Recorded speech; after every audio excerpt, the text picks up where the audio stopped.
يا أهلا بكل أصحابنا وحبايبنا اللي بيتابعونا على طول. جاهزين نبدأ فيلم النهاردة؟ صلوا على النبي الأول وما تنسوش تدعمونا بلايك وشير ويلا بينا.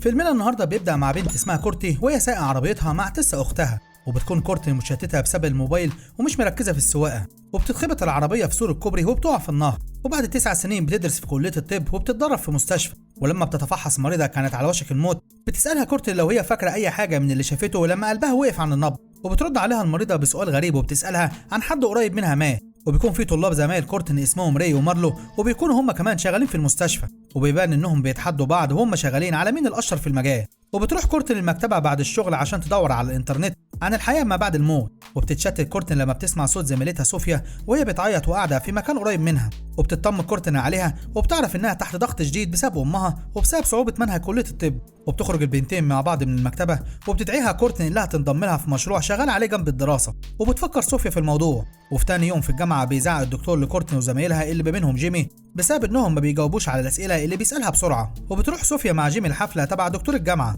وبيكونوا مسؤولين عن المشروبات، وبيبقى السبب الوحيد اللي خلى جيمي يشتغل في الحفله هو انه معجب بواحده تانية هناك وعاوز يتعرف عليها. وبتصور صوفيا نفسها وبتبعت الصور لامها عشان تطمنها، وبيعرف جيمي انها عايشه لوحدها مع امها وان صوفيا هي اللي بتصرف عليها. وفي المستشفى بتطلب كورتني من جيمي انه يروح معاها البدروم بتاع المستشفى، وبيفتكر جيمي انها عايزه تعمل معاه علاقه، ولما بيوافق بتقول له يركب الاسانسير بتاع العمال لان ما فيهوش كاميرات مراقبه. وبالليل بيظهر جيمي مع صوفيا في البدروم، وبيكون مش مجرد بدروم عادي لان فيه معدات واجهزه طبيه لحالات الطوارئ في المستشفى. وبتشرح لهم كورتني عن المشروع بتاعها، وهي انها عايزه تعمل ابحاث عن جزء معين في المخ اتأثر بشدة في وقت وفاة بعض المرضى في المستشفى، وبتكون عايزة تعمل أشعة مقطعية على المخ وهو في حالة نوبة مرضية. وعلشان تعمل ده بتطلب من صحابها انهم يوقفوا قلبها عن النبض في وقت عمل الأشعة ويعيدوا النبض تاني لقلبها بعد دقيقة واحدة بالظبط. وبتشوف صوفيا ان الموضوع عبارة عن جنون وما بترضاش انها تشارك عكس جيمي واللي بيوافق، وبيستخدم مخدر وجهاز الانعاش على كورتني وبيوقف لها قلبها. ولما بيركز جيمي وصوفيا على قراية أجهزة الفحص بتمر كورتني بتجربة وهي بره جسمها، وبتشوف كل الناس اللي في المستشفى،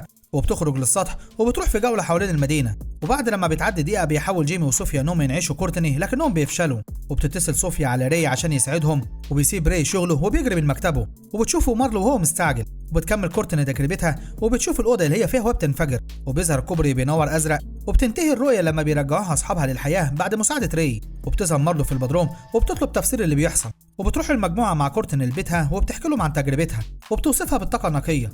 وبيشوفوا قرايات الأجهزة على اللابتوب، وبيلاحظوا وجود إشارات في المخ على شكل برق كده في كذا منطقة. وبيمشي ري عشان بيفتكر إن ده جنون. وبتقعد كورتني حوالي ربع ساعة في البلكونة لوحدها وهي بتتفرج على المدينة. وبتروح مارلو تطمن عليها وبتقول لها كورتني إنها عايزة تخبز عيش. وفي تاني يوم بتجيب كورتني معاها العيش اللي خبزته للمحاضرة، وبتقول مارلو إن كورتني خبزت 6 رغيفة عيش بعد لما افتكرت وصفة جدتها، وإنها جريت بالليل 20 ميل. ولما بيشرح الدكتور المحاضرة بتجاوب كورتني على كل الأسئلة بسرعة، وبتقدر تفتكر معلومات قريتها من الكتب من سنين. وبالليل بتروح المجموعة البار، وبتعزف كورتني على البيانو بشكل ممتاز على الرغم من انها ما لمستش البيانو من 12 سنة. وبيندهش اصحابها من انها بتقدر تفتكر الحاجات اللي عملتها من سنين وكانها حصلت لها امبارح، وبيفتكروا ان التجربة اللي مرت بها كورتني نشطت الذاكرة عندها. وبيكون ري مش مقتنع بموضوع التجربة عكس جيمي واللي عاوز يجرب التجربة. وبترجع كورتني لبيتها وبتفتكر انها سمعت اصوات في البانيو، ولما بتحرك الستائر عشان تشوف فيه ايه ما بتلاقيش حاجة، فبتمشي من الحمام بعد ما سابت الستائر مفتوحة، ولكنها بتسمع الاصوات مرة تانية وبترجع تاني للحمام وبتلاقي ستارة الحمام واقعة في البانيو واللي فجأة بقى مليان مية. وبتترعب كورتني لما بتشوف الستائر بتتحرك وكأن في حد تحتها، وبتصرخ وبتقع على الأرض. وبتكتشف إنها كانت بتتخيل كل ده لما بتقف على رجليها، وبتلاقي إن الستائر البانيو رجعوا تاني لحالتهم الطبيعية. وبتروح المجموعة للبدروم وبيعملوا التجربة على جيمي، وبيشوف جيمي نفسه وهو سايق موتوسيكل على الطريق السريع، وبتظهر واحدة اسمها أليشا وبتبقى راكبة وراه. وبيوصل جيمي لمنطقة مظلمة وبتختفي إليشا وهي بتهمس باسمه، وبيرجع جيمي للحياة بمساعدة أصحابه. وبعد ما بيلاقوه بخير بيحتفلوا ببيت كورتني وبيكسروا الحيطة في البيت بعد ما بتقترح كورتني عليهم ده. وبيكون ري لسه مش مهتم بالتجربة، وبتقرر مارلو إنها تعمل التجربة لما بيتكلم جيمي وكورتني عن تجربتهم، وبتسأله كورتني لو هو شاف حاجة مريبة وبيقول لها لأ. وفي تاني يوم في المستشفى بتتحسن كفاءة جيمي وهو شغال بشكل ملحوظ، وبيصدر قرارات بتنقذ حياة المرضى في وقت العمليات. ولما بيبص من الشباك بيشوف إليشا واقفة في نص الشارع وهي بصاله، ولكنها بتختفي لما بتشتت ممرضة انتباه جيمي، وبيتخيل جيمي إنها بتسأله عن عملية إجهاض وبيبقى مستغرب. وبالليل لما بتحاول صوفيا إنها تخرج من البيت عشان تروح البدروم مع أصحابها ما بتوافقش أمها إنها تخرج، وبتبقى عاوزة إنها تذاكر لبنتها، وبتشتغل المجموعة من غير صوفيا. وبيكون الدور على مارلو في التجربة، وبتطلب منهم ان هم يوقفوا قلبها ل3 دقايق بدل دقيقه. وبتشوف مارلو كل الانجازات اللي عملتها في حياتها، وبتشوف كلمه قاتله مكتوبه بالدم في حمام سباحه، وبتفتكر موقف ليها مع مريض في المستشفى كان اسمه سايلز وانها ما قدرتش انها تنقذه، وبتظهر جثه سايلز قدامها في قاع حمام سباحه مظلم. ولما بتحاول انها تقرب من الجثه بيصحوها اصحابها بعد لما انعشوا قلبها، وبيروح بيها للسطح عشان تعرف تتنفس. وفجأة بتظهر صوفيا وبتطلب منهم انها تعمل التجربة، وبتوافق كورتني ومارلو انهم يساعدوا صوفيا في ده، وبيكون صعب انهم يتأخروا في البدروم عشان فريق النظافة هيجي بعد دقايق. وبتعمل صوفيا التجربة وبتشوف ايام مراهقتها وامها اللي بتضغط عليها دايما في الدراسة، وده خلى صوفيا تغير من زميلتها ايورينا بسبب انها كانت اشطر من صوفيا في الفصل. واخترقت صوفيا موبايل ايورينا ونشرت لها صور فاضحة على الانترنت. ولما بيظهر فريق النظافة في البدروم بتقلق المجموعة وبيضطروا ان هم ينعشوا صوفيا بسرعة عشان يهربوا قبل ما يتشافوا. وبيشغل جيمي جهاز الانذار عشان يعمل الهاء للعمال، وبيهرب باقي المجموعه بالعربيه وبيشوفهم حراس الامن وبيجروا وراهم، لكن المجموعه بتقدر انهم يهربوا في اخر لحظه. وبينتشر الادرينالين في اجسام المجموعه وهم فرحانين. وبيروح الحفله وهناك بتشوف كورتني اختها تيسا، وبتمشي وراها لحد ما بيوصلوا الجراج. وبتشوف كورتني هلوسه وبتلاقي الحفله اختفت، والنهار طلع ومفيش حاجه قدامها غير عربيتها اللي عملت بيها الحادثه من 9 سنين. ولما بتقرب من العربيه بتشوف جثه اختها على وش الماء في العربيه، وفجاه بتتحرك تيسا وبتخبط الازاز بايديها، وبتترعب كورتني وبتفوق من الهلوسه، وبتبقى مرتبكه بسبب اللي شافته، وبتقرر انها تمشي من الحفله وتسيب صحابها. وبتكون صوفيا في حاله اندماج وهي بترقص كانها شاربه مخدرات بسبب التجربه اللي عملتها. وبترجع مع جيمي لشقتها وبيعملوا علاقه مع بعض. وبعد لما بيمشي جيمي بتزعق لها امها عشان جابت راجل البيت، وبتسأل صوفيا من اللي امها بتعمله معاها، وبتقرر انها تسيب البيت وتعيش مستقله. وبتمشي مارلو مع ري من الحفله وبيروحوا لبيتها، وهناك بتقول لمارلو ان موت المريض سايلس من المستشفى كان غلطتها بسبب انها اختارت له العلاج الغلط. وبتبقى مارلو خايفه لانها شافت سايلس لما كانت في التجربه، وبيقول لها ري انها اكيد ما كانتش تقصد تعمل ده، وبيقول انها انسانه طيبه وكل حاجه هتبقى بخير. وبتروح كورتني الكوبري اللي عملت عليه الحادثه واختها تيسا ماتت هناك، وبتعيط وهي بتفتكر الموقف. وبيرجع جيمي البيت واللي بيبقى في مركب كبير، وبيشوف هلوسه وبيشوف إليشا بتعيط وهي على السرير، وبيسمع صوت عياط طفل تحت الكنبه، وبيلاقي ملاقي السرير اطفال في وقت اللي بتظهر إليشا وراه، وبيكون شكلها مرعب لكنها بتختفي لما بيرن موبايل جيمي. وبتكون كورتني هي اللي بتتصل وبتقول له على الهلوسه اللي بتشوفها، وبيطلب جيمي منها انها تفضل في بيتها وهو هيروح عشان يطمن عليها. وبتدخل كورتني لبيتها وبتسمع موسيقى في الراديو، وبعد لما بتطفيه بتسجل فيديو على موبايلها وبتقول فيه وهي بتعيط انها عملت التجربه عشان تشوف اختها تيسا ومش عشان سبب علمي زي ما قالت لاصحابها. وفجاه بينور نور اوضتها وبيشتغل الراديو من نفسه، وبتدخل كورتني لاوضتها وبتشوف تيسا بتكتب حاجه على المكتب وشكلها مرعب، وبتجري وراها في الشقه. ولما بتخرج كورتني من الشباك لسلم الطوارئ بتترعب لما بتشوف تيسا بتجري عليها، وبتخاف كورتني وبتحاول انها تدخل العماره من شباك تاني، بس تيسا بتزقها من على السلم وبتوقعها من ارتفاع عالي وبتقتلها. وبتعرف بقى المجموعه اللي حصل لكورتني تاني يوم من الدكتور، وبتقول مارلو انها لازم يتكلموا مع بعض بخصوص الرؤى والهلوسه اللي بيشوفوها. وبيقول جيمي انهم لازم يتخلصوا من اي ادله موجوده في البدروم، واللي هيتم اكتشافه لما تحقق الشرطه في موت كورتني. وبيقول جيمي انه هيتخلص من اي دليل في شقه كورتني، وبيطلب من الباقي ان هم يتخلصوا من كل تسجيلات وملاحظات كورتني. وبالليل بيتصل جيمي على مارلو وهي شغاله في المستشفى، وبيقول لها ان هو وري لقوا اللابتوب بتاع كورتني بس مش عارفين يلاقوا موبايلها واللي ممكن يكون في المشرحه. وبيطلب من مارلو انها تدور على الموبايل في المشرحه لانه مارلو لها تصريح انها تدخل المشرحه زي ما هي عايزه في المستشفى.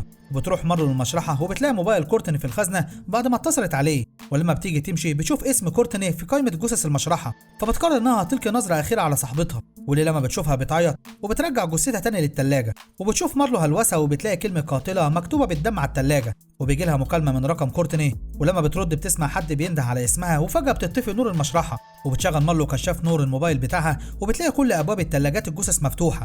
وفجاه بتشوف جثه سايلس وبتترعب وبتفوق من الهلوسه. وبيمر جيمي بنفس المشاكل لما بيجي يستحمى، وفجاه بتقطع الميه وبيشتغل الراديو لوحده وبيطلع منه صوت طفل، وما بيعرفش جيمي يفصل الراديو الا لما بيستخدم سكينه وبيقطع الاسلاك. وبعدها بيسمع صوت واحده بتلمس باسمه وهي بتعيط، وفجاه بتظهر إليشا، وبيخرج جيمي من المركب لما حد بيلمسه من كتفه، وبتكون إليشا مستنياه بره، ولما بيشوفها بيقع في الميه وبيوصل للمينا وبيصرخ لما حد بيغرس السكينه في ايده. وبتجتمع المجموعه مع بعض وبيتفرجوا على الفيديو اللي سجلته كورتني قبل موتها، وبتستنتج مارلو ان سيئاتهم في الدنيا بتطاردهم، وبيطلب جيمي منها ان كل واحد يقول الحقيقه، وبيقول له ان عمل علاقه مع إليشا وخلاها حامل وكان عاوز يدفع تكاليف عمليه الاجهاض، وفي يوم العمليه ما قدرش يقتل طفله اللي في بطنها وهرب بالعربيه وسابها لوحدها، وبيعتقد ان إليشا هي اللي غرست السكينه في ايده. بس الغريب انه عارف ان إليشا ساكنه في مدينه تانية بعيده عن المدينه اللي هو ساكن فيها. وبتعترف صوفيا بالحقيقه وبتقول على كل اللي عملته في زميلتها ايورينا ايام المدرسه، بس مارلو ما بتقولش اي حاجه عن سايلز، وبتفتكر ان في حاجه زي شيطان بيطاردهم بسبب السيئات اللي عملوها في الدنيا.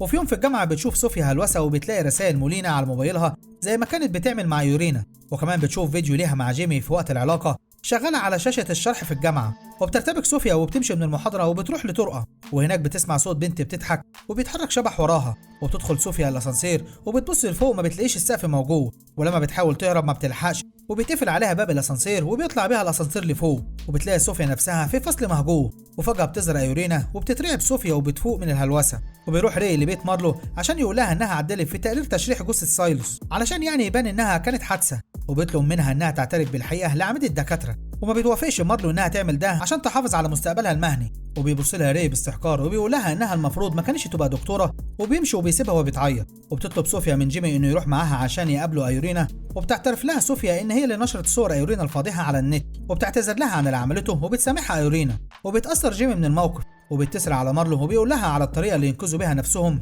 وهي انهم يصلحوا غلطتهم اللي عملوها في الماضي، وبيروح جيمي لإليشا عشان يعتذر لها، وهناك بتصدم لما بيعرف انها ما اجهضتش الطفل وانه لسه عايش وكان مع امه طول السنين اللي فاتت، فبيعترف لها جيمي انه انسان جبان وبيقول لها انه هيساعدها في حياتها من دلوقتي. وبالليل بتقرا مارلو على الانترنت عن الحياه ما بعد الموت، وبتشوف هلوسه وبتلاقي نفسها في قاع حمام سباحه فاضي قدام جثه سايلوس، ولكنها بتفوق اول ما بتلمسه، وبيطلع عليها النهار وبتركب عربيتها وهي بتعيط، وبتشوف هلوسه تاني وبتتخيل ان في حد بيخنقها بكيس بلاستيك من وراها وهي سايقه، وفجاه بتعمل حادثه بالعربيه، وبتوصل رساله لري من مارلو وبتقول له فيها انهم لازم ينهوا المعاناه اللي هم فيها، فبيتصل على صوفيا وجيمي عشان يطمنوا على مارلو، فبيلاقوها في بدروم المستشفى وقلبها متوقف عن النبض بعد ما عملت التجربه على نفسها، وبيحاول اصحابها انهم ينعشوا قلبها، ولما بتكون مارلو في عالم تاني بتلاقي نفسها في قاع حمام سباحه قدام جثه سايلوس، وبتقرب مارلو منه وبتعتذر له عن اللي عملته، ولكنه فجاه بيرجع للحياه وبيخنقها، وبتلاقي نفسها في سرير وبيزوق سايلوس وبيروح بيها لاوضه فاضيه، ولما بتقوم مارلو من على السرير